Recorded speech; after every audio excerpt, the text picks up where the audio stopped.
Hello everyone, আসসালামু আলাইকুম। স্ক্রিনে যে ফটোটা দেখতে পাচ্ছেন এই ফটোটা কিন্তু নর্মাল ফটো, কোনো এডিট করা হয় নাই।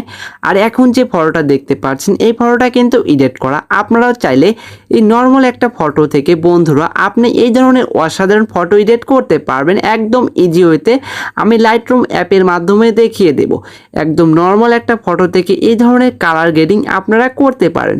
চলুন কথা না বাড়িয়ে ফটোর এডিট শুরু করা যাক। সর্বপ্রথম আপনাকে আপনার ফটোটা যেখানে আছে সেখান থেকে আপনার ফটোটা নিতে হবে। আমার এই ফটোটা লাইটরুম অ্যাপে নিতে হবে। আমার ফটোটা আমি লাইটরুম অ্যাপে অ্যাড করে দিলাম। অবশ্যই কিন্তু আপনার ফোনে লাইটরুম অ্যাপ থাকতে হবে। অ্যাড করার পর আপনারা চলে যাবেন হচ্ছে লাইটরুম অ্যাপে। লাইটরুম অ্যাপটা ওপেন করার পর তারপরে আপনি একটু লোডিং নেবে, তারপরে আপনার ফটোটা যেখানে আছে সেখান থেকে আপনার ফটোটা সিলেক্ট করে দেবেন। ফটোটা সিলেক্ট করে দেওয়ার পর আমার ফটোটা দেখতে পাচ্ছেন যে আগের থেকেই ফর্সা করা আছে। আমার ফেসটা কিন্তু আগের থেকে এডিট করা। আপনারা যারা ফেসটা এডিট করতে পারেন না, আমার ইউটিউব চ্যানেলে কিন্তু ভিডিও দেওয়া আছে ফেসটা কীভাবে ফর্সা করতে হয় এবং মানে যাদের ফেসে বর্ণ আছে সেগুলো রিমুভ করতে হয় কীভাবে, অলরেডি কিন্তু একটা ভিডিও দেওয়া আছে। এখন শুধু আমরা এই কালার গ্রেডিং দেখাবো, ব্যাকগ্রাউন্ডটা কীভাবে কালার করতে হয় সেটা দেখাবো। সর্বপ্রথম আপনারা চলে যাবেন হচ্ছে লাইট অপশনে। লাইট অপশনে যাওয়ার পর কন্ট্রাস্টটাকে আপনারা করে দেবেন হচ্ছে 15, সিম্পলি 15 রেখে দেবেন। তারপরে এখান থেকে চলে যাবেন হচ্ছে কালার অপশনে। কালার অপশনে যাওয়ার পর এখান থেকে মিক্সে যাবেন। মিক্সে যাওয়ার পর আপনারা চলে যাবেন 2 নাম্বার কালারে, 10 করে দেওয়ার পর তারপরে হচ্ছে আপনারা চলে যাবেন হচ্ছে লুমিনেন্সে। লুমিনেন্সটাকে কিন্তু আপনাকে 12 করে দিতে হবে, সিম্পলি 12 করে দেবেন। তারপরে আপনারা 3 নাম্বার কালারে চলে যাবেন। 3 নাম্বার কালারে যাওয়ার পর আপনাকে হিউটাকে শুধু 1 করে দিতে হবে। তারপরে আপনারা চলে যাবেন হচ্ছে 4 নাম্বার কালারে। 4 নাম্বারে কালারে যাওয়ার পর হিউটাকে করে দেবেন হচ্ছে 55 মানে 55 করে দেবেন।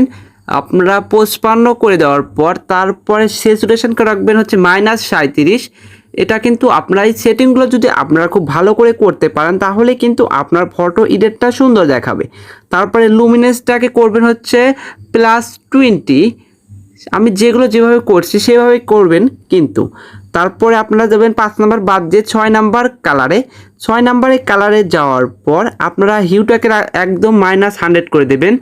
-100 করে দেওয়ার পর আপনারা হচ্ছে তারপরে 7 নাম্বার কালারে যাবেন। 7 নাম্বার কালারে যাওয়ার পর হিউটাকে একদম 100 করে দিতে হবে। এইগুলো আপনি যদি করেন চিটিংগুলো তারপরে কিন্তু আপনার ফটো এডিটটা সুন্দর দেখাবে। তারপরে এখান থেকে বের হয়ে চলে আসবেন। বেরে আসার পর এখন আপনারা ডান করে দেবেন। এখানে ডান করে দেওয়ার পর দেখবেন যে লেখা আছে হচ্ছে আপনার ইফেক্টে যাবেন। ইফেক্টে যাওয়ার পর আপনাকে ক্লিয়ারিটিকে 1 করে দিতে হবে, 1 করে দেবেন। তারপরে হচ্ছে ডিহেজটাকে হচ্ছে +88 করে দেবেন। আপনারা 88 করে দিলেই ভালো হয়, আমি 88 রেখে দিচ্ছি। তারপরে হচ্ছে বিগনেট, এটাকে -100 করে দেবেন। এটা -100 করলে কি আপনার চারপাশে এটা কালো হয়ে যাবে। -192 আপনি আপনার ফটো অনুযায়ী এটা রাখবেন। তারপরে হচ্ছে মিড পয়েন্টকে আপনারা 50 রেখে দেবেন, 50 আছে। ফার্দার এটাকে আপনারা হচ্ছে 58 করে দেবেন, 58 করে দিলেই হবে। তারপরে আপনার হচ্ছে রাউন্ডনেসটাকে হচ্ছে আপনাকে হচ্ছে 31 করে দিতে হবে, মানে 31 করে দেবেন। তারপরে হচ্ছে আপনাকে হাইলাইট কিছুই করতে হবে না। তারপরে গ্রেইন আছে, এটাকে আপনারা 8 করে দেবেন।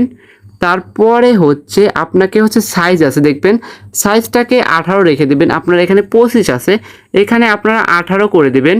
তারপরে আপনাকে হচ্ছে রাউন্ডনেস, এটাকে আপনারা 50 রেখে দেবেন। 50 রাখার পর এখন এখান থেকে আপনারা চলে যাবেন। এখান থেকে এখন ডিটেলে চলে যাবেন। ডিটেলে যাওয়ার পর দেখবেন যে শার্পিংটাকে +50 করে দেবেন, 25 করে দেবেন। 25 করে দিলে আপনার ফটোটা ভালো হবে।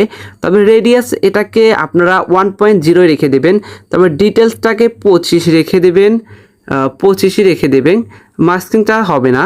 তারপরে হচ্ছে আপনাকে নয়েজ রেডিয়েশন, এটাকে আপনাকে 18 রেখে দিতে হবে, 18 করবেন। 18 করার পর তারপরে হচ্ছে ডিটেলসটাকে 100 করে দেবেন।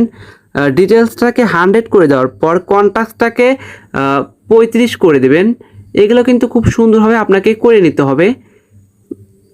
35, তারপরে আপনাকে চলে যেতে হবে কালার নয়েজ রেডিয়েশন, এটাকে 5 +5 করে দেবেন, +5 করে দিলাম। তারপর ডিটেলসটাকে, তারপরে হচ্ছে ডিটেলস আছে, ডিটেলসটাকে 85 এবং স্মুথনেসটাকেও 85 রেখে দেবেন।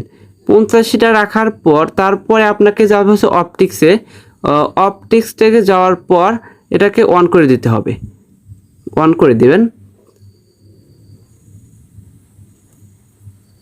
যেতে হবে 3 ডটে যাওয়ার পর পেজ সেটিংয়ে যেতে হবে।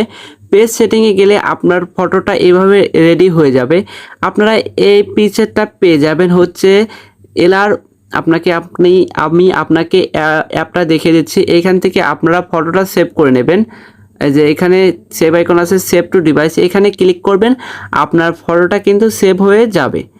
ফটোটা সেভ হওয়ার পর একটু ওয়েট করবেন, আপনাকে আমি অ্যাপটা দেখিয়ে দেই। তারপর ব্যাগে চলে যাবেন, ব্যাগে আসার পর হচ্ছে এলআর ফ্রি পিকচার অ্যাপটা ডাউনলোড দিয়ে ওইখান থেকে পিকচারটা ডাউনলোড দিয়ে আপনারা ফটো এডিট খুব সুন্দরভাবে করতে পারেন। আজ এই পর্যন্তই, দেখা হবে পরবর্তী কোনো ভিডিওতে। এই পর্যন্ত ভালো থাকুন, সুস্থ থাকুন, আল্লাহ হাফেজ।